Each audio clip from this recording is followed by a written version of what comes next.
This old motor looks as though it may have caught on fire.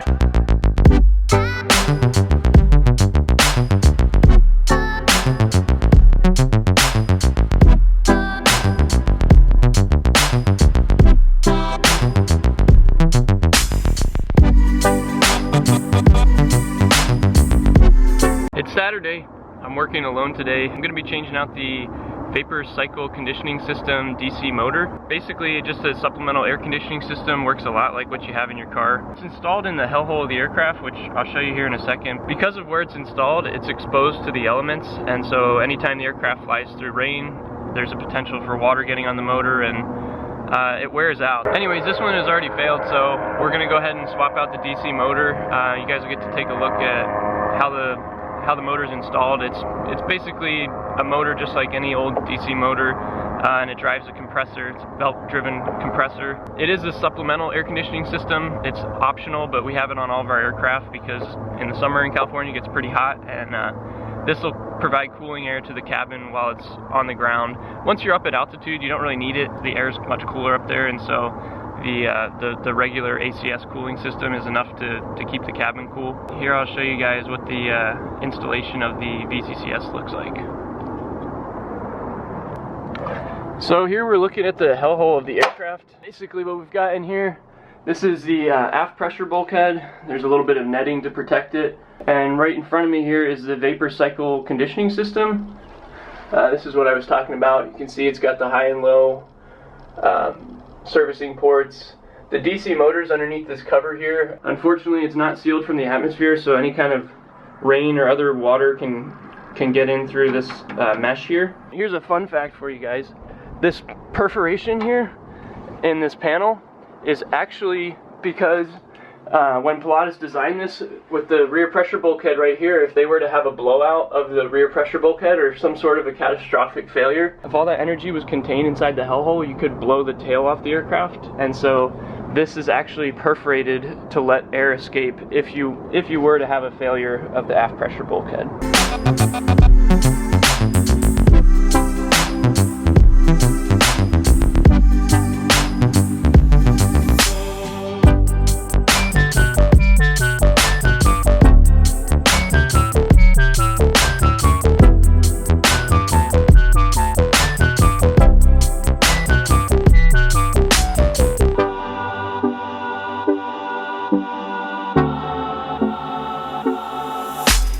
So we'll see here there's an MEL sticker on the switch for the electric heat cool system, and that's basically to let the pilots know the system's inoperative and not to use it. It's got an expiration date. It's a category D MEL, so 120 days from the time it's written up it needs to be fixed. That might seem like a long time, but that's because it's a supplemental air conditioning system, so if the primary one needed to be fixed, I think it's a 3 or a 10-day MEL. I actually just took a look at the motor and it's visibly charred, so I don't think I'm going to bother even trying to turn it on. So yeah, there's zoomed in on the brush cover for the DC motor, and it looks like there was definitely some sparks flying in there. So I'm going to get my manual reference together and we'll get started. Okay, so in order to get this motor out, I'm first going to have to remove this cover. There's just a small cover over the motor.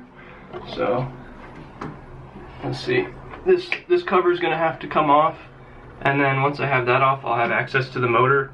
I'll take the belt off of it and then unmount it and disconnect all the electrical connections.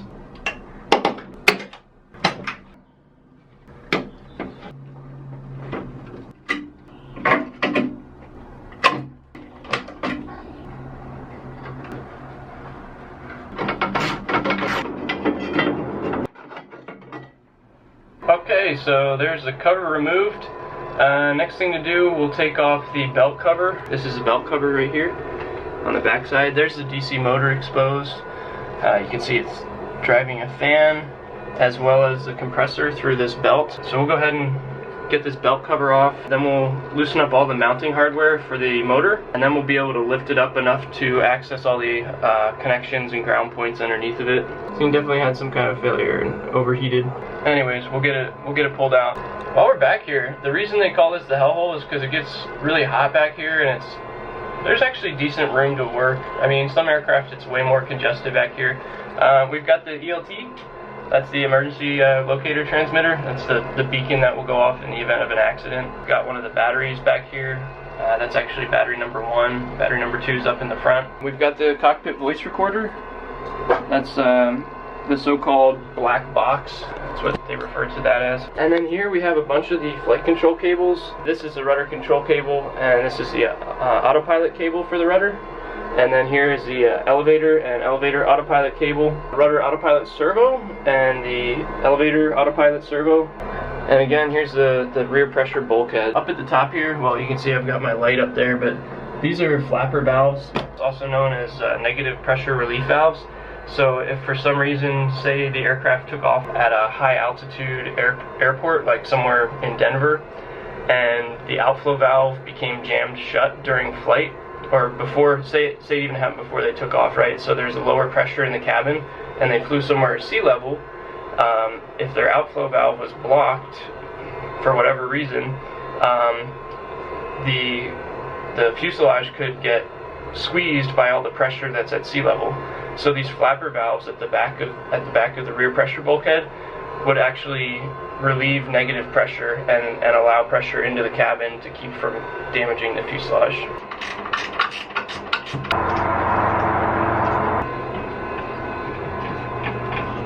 Okay, so I've loosened up the drive belt. Actually, I've removed the drive belt. I've loosened up the motor and the compressor. Next thing is to remove the rest of the bolts, and we'll go ahead and pull the motor out.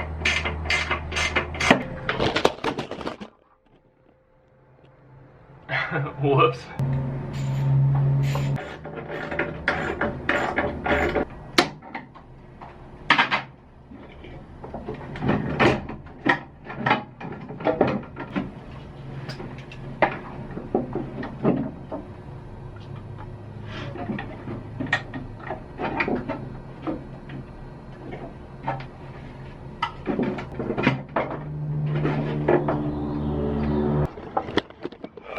Okay. Whew, feels good to get out of there. Man, it is getting hot in there. So I got the motor dismounted. Now I just have to disconnect everything. I think what I'm going to do is set up a fan, and I'll get back in there and disconnect it.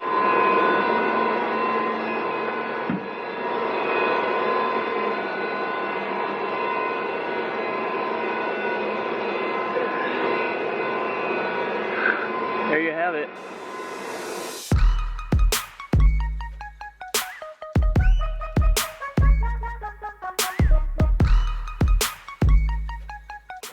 Okay, here's the motor removed.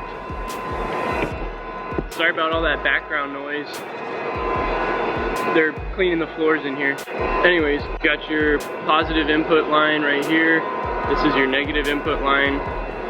And then these are, this line right here goes to the relay that turns the motor on and off. This line right here, this goes to a pressure switch, which basically will turn off the motor if the pressure inside the vapor cycle system is lost. I had to cut this wire. It was spliced in with another wire. The new motor is going to come without that, and I'll have to splice that back in. Here's the new motor, or I should say the freshly overhauled motor. Looks so shiny. Okay, so I think I'll start by changing over the fan from the old motor to the new one.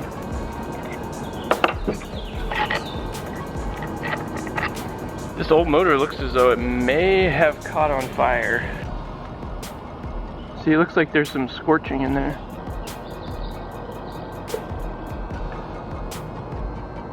We've got the fan on, we'll move on to the pulley.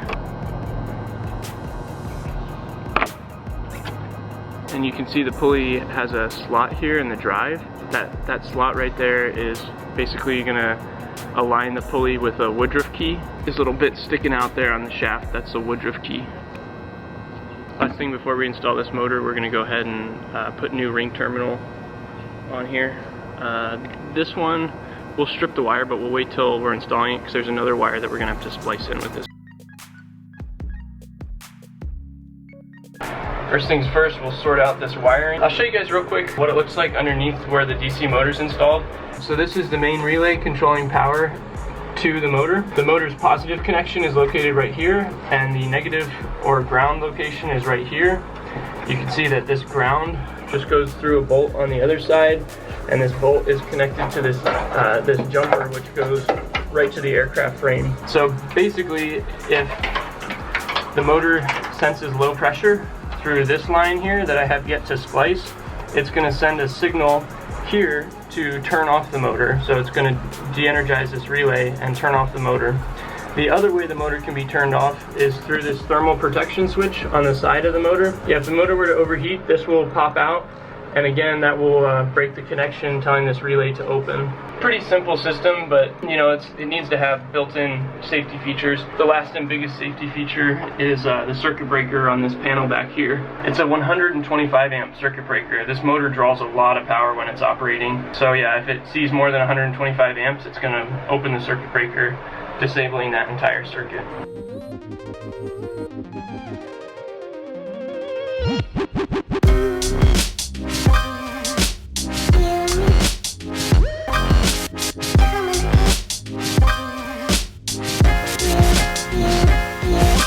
Everything's hooked up electrically. We got the motor mounted and tightened down. Now what we're going to do is set the alignment on the pulley. This is where the drive belt is going to be installed, and it's going to drive this compressor. And so we want to set the alignment between these two, and we'll do that just using a straight edge. If the pulley's not aligned properly with the compressor, it could jump off, or as it operates, it'll wear against these grooves. These lips on the pulley will get worn down.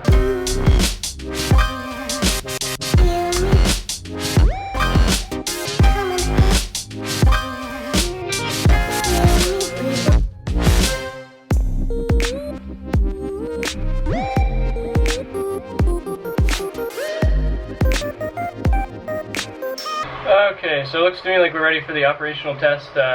We've got the belt cover installed, so we don't have to worry about anything getting caught up in the belt. We are going to go ahead and secure this net out of the way, and we'll also get all the tooling and stuff I brought in here. You know, you don't want any loose parts in here while you're running the motor that could blow around or get caught in it. Okay, so I'm going to take one final look over my work, make sure everything's tight, everything's secured to where it's not going to blow around, and then we'll turn it on.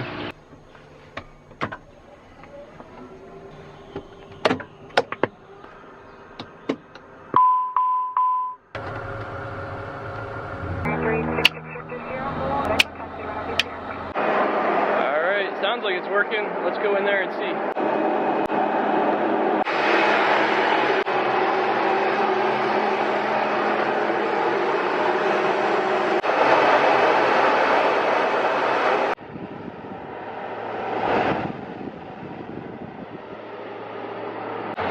I typically like to leave it on for about 5 minutes, make sure we're getting cold air out of all the vents. But everything looks good with the installation. All I have to do is put that last cover on, knock out the paperwork, and I think that's going to be it for today. Okay, so I got a couple of updates for you guys before I end this one. Most importantly, I found the winner for the giveaway I'm doing of the intake valve. Check your messages. I'll be getting in touch with the winner via YouTube messages, and hopefully you like it. Let me know up here what you guys thought about doing a giveaway. If you think that's something that you'd like to see more of, let me know. I'll find more stuff to give away. Next week I'll be out at MBAA in West Palm Beach, Florida for the maintenance conference. If you're going to be out there and you'd like to meet up, please let me know. I already heard from one person who's going to be attending the conference, and so I'm looking forward to meeting up with them. And anybody else who happens to be there and you want to say hi, let me know. And I would say the last update is I got a new car. It's a 97 Honda Civic.